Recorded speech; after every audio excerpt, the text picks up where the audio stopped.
From the Detroit Free Press, it's Tuesday, March 30th. Here are today's top stories, presented by Bush's Fresh Food Market. Calling all foodies, Bush's is hiring. Are you passionate about food, looking for growth, development, and excellent wages?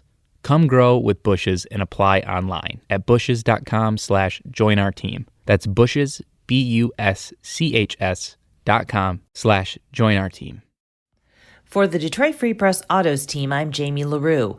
The heads of black-owned media companies say General Motors CEO Mary Barra is practicing systemic racism by refusing to meet with them. They also charge that GM spends less than 0.5% of its media budget with black-owned media, a figure GM disputes but declined to specify. The group seeks an hour-long Zoom meeting with Barra, and if she refuses, they want her to resign. This all emerged in a full-page ad the group ran in Sunday's Detroit Free Press, where they say they reached out to Barra several times over the years, and she has consistently refused a meeting, redirecting them to her chief marketing officer. For its part, GM said it aspires to be the most inclusive company in the world, and that includes how it allocates its advertising spending. A GM spokesman said it will increase its spending on media with diverse ownership and diverse audiences. GM declined to make Barra available for comment. The ad was signed by the heads of 7 black-owned media companies, including rapper and actor Ice Cube, native Detroiter Byron Allen, who owns Allen Media Group and the Weather Channel, and former NBA player Junior Bridgman, who owns Ebony Media. Reporting for the Detroit Free Press, I'm Miriam Marini. A judge on Monday threw out one of the charges against 3 men accused in connection with the plot to kidnap Governor Gretchen Whitmer, but the men are still headed to trial court. Monday marked the end of a 4-day preliminary examination for charges against Pete Musico, his son-in-law Joseph Morrison, and Paul Bellar at Jackson County's 12th District Court. Judge Michael Claren ruled there wasn't enough probable cause in the case against the 3 men to send charges forward for communicating an act of terrorism.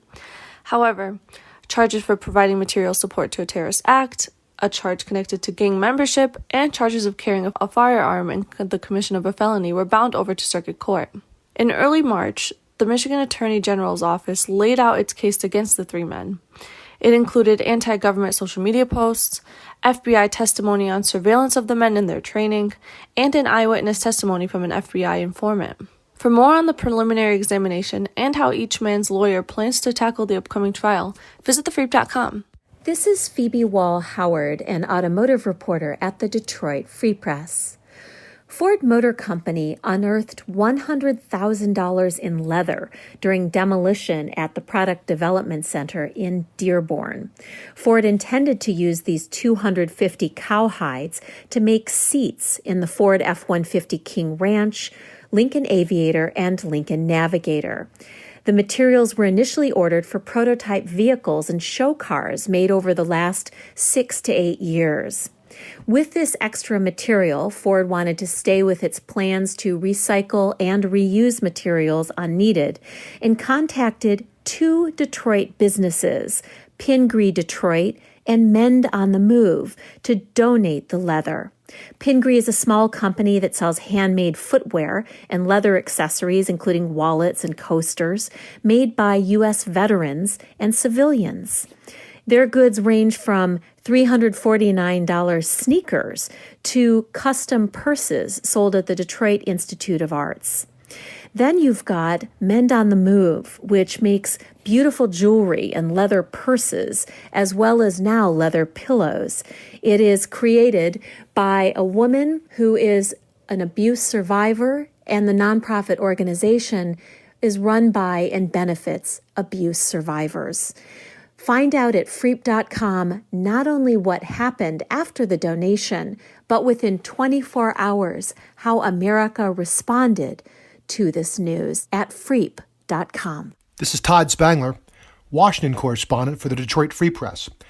David Bonior has had a lot of jobs: Michigan congressman, Democratic House whip, presidential campaign advisor. Lately, however, the 75-year-old Bonior has been more of a writer. He's just published his first novel, called When Mercy Seasons Justice. It's a story that merges 2 plot lines. One is about Pope Francis and his efforts to reform the Catholic Church amid the fallout from sexual abuse scandals.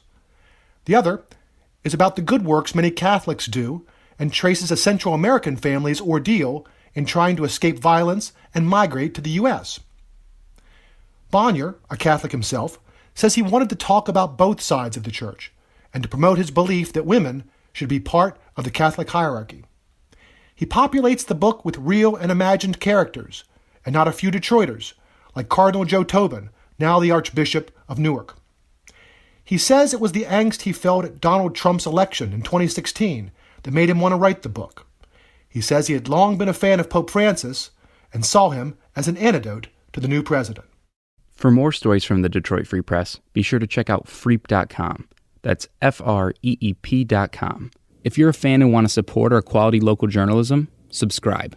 Go to freep.com/special offer.